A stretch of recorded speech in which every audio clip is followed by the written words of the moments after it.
Hi, hello friends. Welcome back to the channel. Let's debate tech. In this tutorial, we're going to discuss how the interaction is happening from Spring Cloud Config Server to Spring Cloud Config Client. So let's get started. So guys, if you're new to the video, please subscribe to the channel and click the bell icon so that you will not miss any upcoming video from our channel. So let's get started from Spring Initializer side. In this, what we're trying to do is we are just generating a project for a Spring Cloud Config Client. So for that, we have entered predefined, required details for that. For example, the group ID, artifact ID, package name, and whether it is a jar or a Java version, etc. So the main thing we have to select the dependency. So as you know, we are going to we are generating a Spring Cloud Config Client project. So we have to add the Spring Cloud Config Client dependency.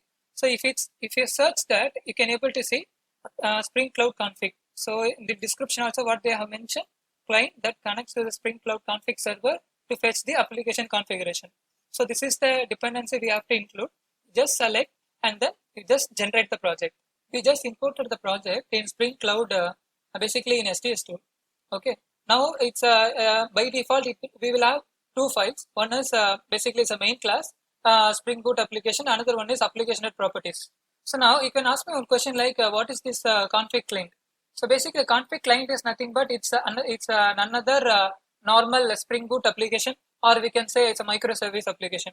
So our requirement is we have to move this particular configuration file to a GitHub repository because we are trying to externalize this configuration so that if tomorrow if you are doing any changes or if you are doing any customization, we can directly do it in the GitHub repository without affecting the microservice. This microservice instance it will run in a different environment, so we no need to build again another microservice build, and then we no need to redeploy. That is the ideology of config server. Okay, so now to achieve that concept, what we have to do is we have to follow 3 steps. Step number 1, we have to add the dependency. The dependency name is Spring Cloud Starter Config. So we have added the dependency while generating the project in the Spring Initializer itself.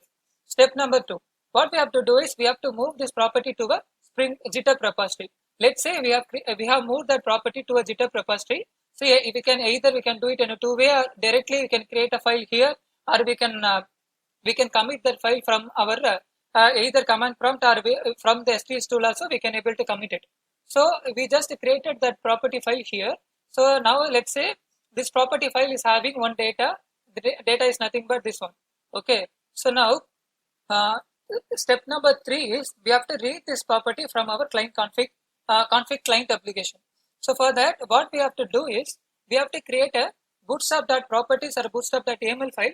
So for now, what we are going to do is let's rename this file because it's an empty file only.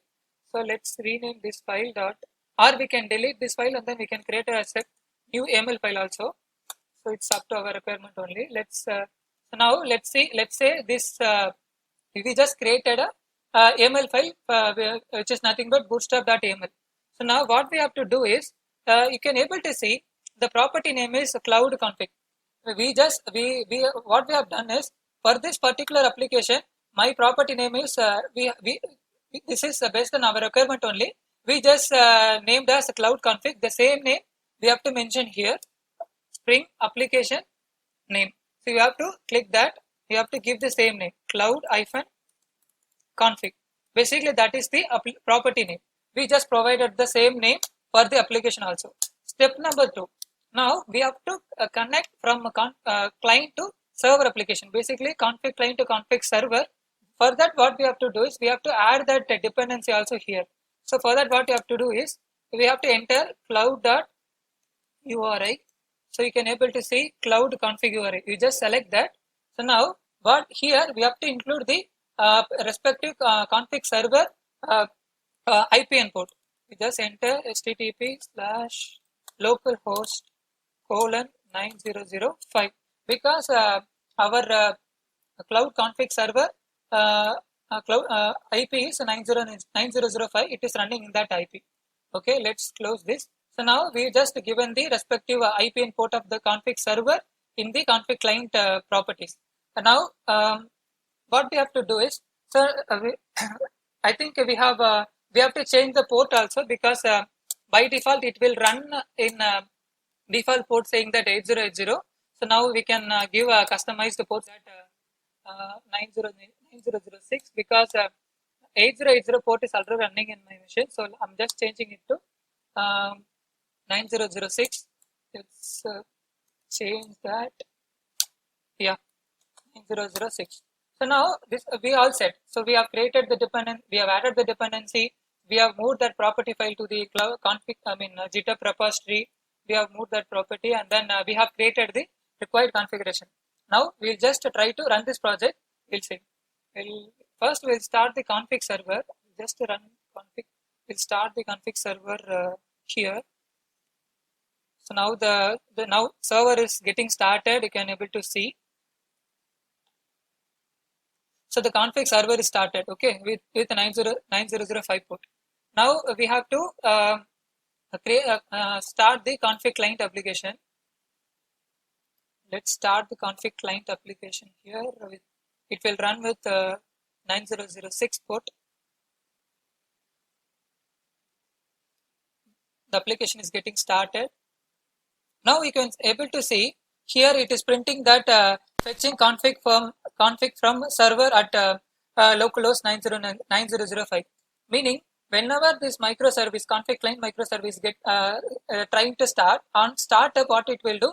It will create one handshake, one HTTP request to config server. That config server, what it will do? It will connect with HTTP, GitHub, and then it will load all the properties. As you can see in the config server, the log files, you can it received one request from config client at 2309 just now, and then it is interacting with the GitHub, and then it is loading all the property.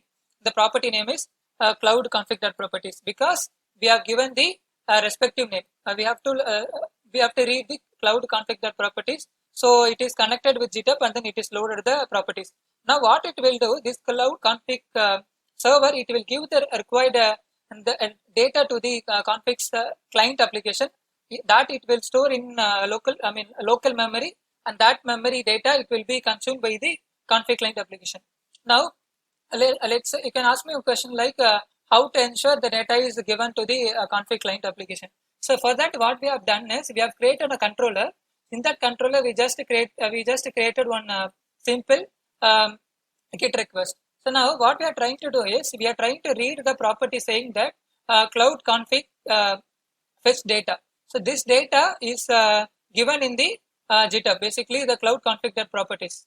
As you can see, now what we have to read this data from our application, from our client application.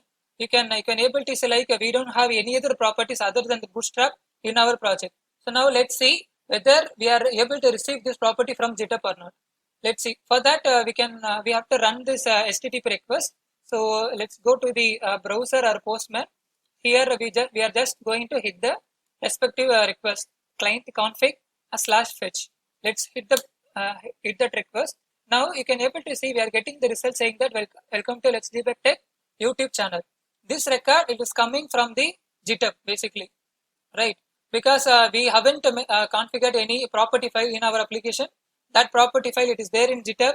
This client application on server startup it is interacting with the config server, and that config server it is interacting with the GitHub, and then it is loading all the property file. That is the reason we can whenever if you are putting @value, what it will do, it will search for the property either in the application.property or application.yml files. So now because of that only we are getting the details from our GitHub. Now this is one of the idea, one of the concept. Externalizing the properties to the GitHub.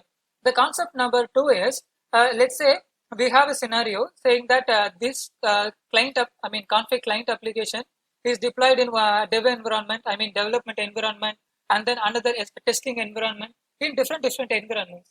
So each and every environment they will come up with different configuration. For example, let's say in that application property we have a database related configuration, we have application related configuration, or environment related configuration. It will differ with each and every environment. For that, what we have to do is we have to introduce. There is a concept called Spring Profile.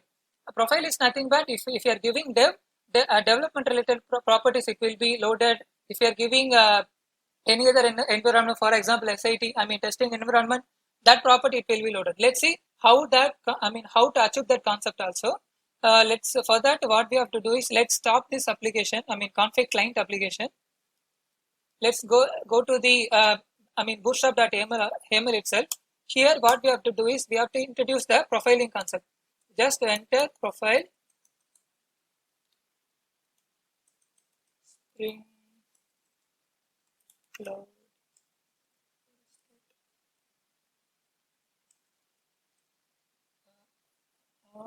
Second.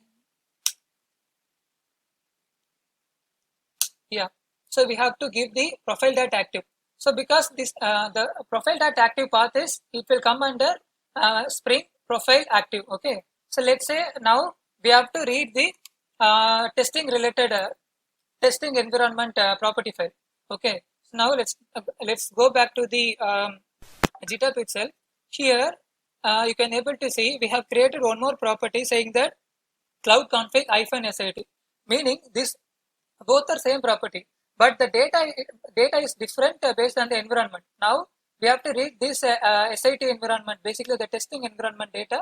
Let's go into the I mean the respective property file. In that we have given the property name saying that SIT environment, basically testing environment.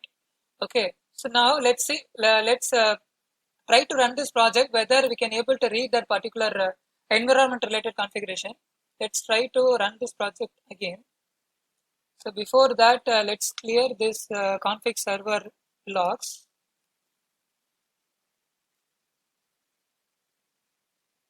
So the project is started for a config client. Let's check the config server log files. Now you can able to see here whenever the client, I mean the client config client request is coming to the server. Now it is loading both the properties, cloud config properties, cloud config -sit properties, because we have given the environment saying that SIT. Now now based on our concept, this cloud config config fetch the data, it has to read this property alone. For that what we have to do is let's try to run this project again. Now you can able to see we just got the respective results based on the environment. Okay, because here we just given the the profile saying that SIT. So the config client, it got the SIT environment configurations alone. I mean the testing environment configurations alone, and then we can able to fetch the data from the respective memory. Okay, basically whenever the data is coming from config server, it will be stored in the local memory. That local memory data, it will be consumed by the config client, and then that it will be used across the application. So in this video we have discussed about in detail about how the client application is interacting with the config server, and then how we are getting the results from the Git repository. Let's see in the next video. Bye.